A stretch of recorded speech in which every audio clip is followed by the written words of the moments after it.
وبركاته نحمده ونصلي على رسوله الكريم أما بعد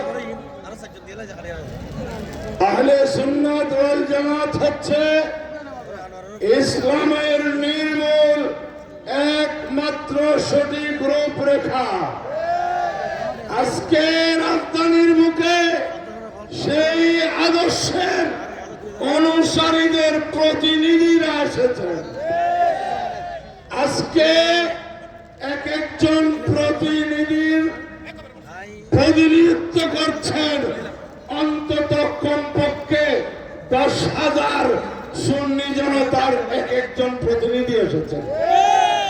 অতএব আজকের এই সমাবেশকে এই সংখ্যা দিয়ে গণনা করলে, হিসাব করলে, মূল্যায়ন করলে ভুল করবেন।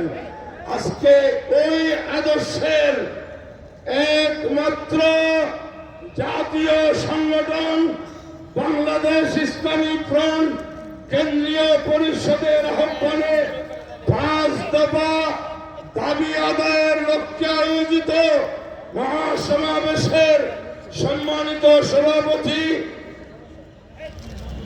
জননেতা এম এ মতিন এবং সাধারণ সম্পাদক অধ্যক্ষ সৌম আব্দুল সামাদ সাহেব, আপনাদেরকে জানিয়ে দিতে চাই, দীর্ঘ 41-42 বছর পর্যন্ত যারা সংগঠনের হাল ধরে আছেন, এটাকে মূল্যায়ন করার প্রয়োজন আছে। সম্মানিত উপস্থিতি, আজকে হয়তো কেউ এগুলো কল্পনা করতে পারেন আজকে আবার কারা আসলো রাজধানীতে। আমরা বলতে চাই, এই বাংলাদেশ পৃথিবীর মানচিত্রে সংখ্যাগরিষ্ঠ মুসলমানের দেশ হিসেবে দ্বিতীয়তম স্থানে আছে, ঠিক কিনা? এই দেশের সংবিধানে রাষ্ট্রধর্ম কি? আমাদের শিক্ষা কমিশন সরকার এটা কিছেন যে দেশের রাষ্ট্রধর্ম ইসলাম, যেই দেশের রাষ্ট্রধর্ম ইসলাম সেই দেশের পাঠ্য বই থেকে ছোটদের আবু বকর সিদ্দিক প্রবন্ধ বাদ কেমনে যায়, সেই দেশের পাঠ্য বইয়ে ছোটদের ওমর এই প্রবন্ধ বাদ কেমনে যায়, আমরা সরকারের এবং এই দেশের শিক্ষামন্ত্রীর দৃষ্টি আকর্ষণ করছি। আপনারা জানেন এই দেশের মাদ্রাসা শিক্ষা বোর্ড আছে একটি, অন্যান্য জেনারেল শিক্ষা বোর্ড আছে অনেকটি। আমাদের শিক্ষকতার জীবন একেবারে শেষ প্রান্তে। আমি এই পর্যন্ত দেখি নাই মাদ্রাসা শিক্ষার কোন পরীক্ষার প্রশ্নপত্র ফাঁস হতে দেখি না। কোন শিক্ষানীতিকে সংকোচন করতেছেন? যেই দেশের পাইলট বৈমানিক নিয়োগের নিয়োগ পরীক্ষার প্রশ্নপত্র ফাঁস হয়, এদেশে কি হচ্ছে? যারা বিমান চালাবে এদের প্রশ্ন যদি ফাঁস হয়, ধর্মীয় শিক্ষা কোন লোককে সংকোচন করতে চান? দুর্নীতি যা আছে এতে কি ফেল করতেছে না? আরো দুর্নীতিবাজ তৈরি করার প্রয়োজন আছে। সম্মানিত উপস্থিতি,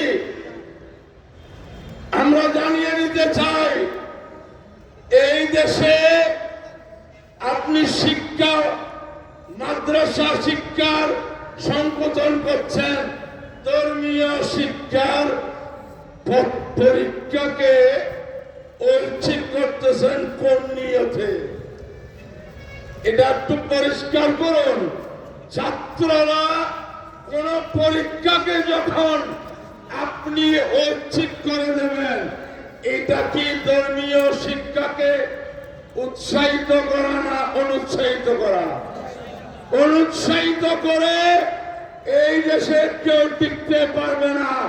কারণ ইসলামকে আপনি কাগজের পাতা দেখে বিদায় দিতে পারবেন, মুসলমানের হৃদয় থেকে বিদায় দিতে পারবেন না।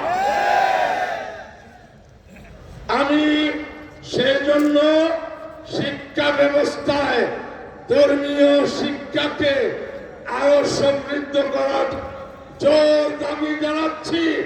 কারণ 2022-এর আদমশুমারি জনশুমারির রিপোর্ট কি এই দেশে মুসলমানের সংখ্যা বর্তমানে 91.8%। কোন দেশে ধর্মীয় শিক্ষার সংকোচন করছেন? এই দেশে যারা নাস্তিক ইউনিয়ন কাউন্সিলে মেম্বার হওয়ার যোগ্যতা রাখে না, সেই পরিমাণ সমর্থক তাদের নাই। শুধু বড় দলের আসল দলে যারা ক্ষমতায় যায় আর গোপনে বসে ইসলামের বিরুদ্ধে ষড়যন্ত্র করে, তাদেরকে আমরা হুঁশিয়ার করতে চাই। ইসলাম কাগজের বুকে নয়, ইসলাম কোটি কোটি মুসলমানের হৃদয়ে। কোন ইসলাম? শাহজালালের ইসলাম। কোন ইসলাম? শাহ আলী বাগদাদের ইসলাম। কোন ইসলাম? খাজা শরফুদ্দিন চিশতির ইসলাম।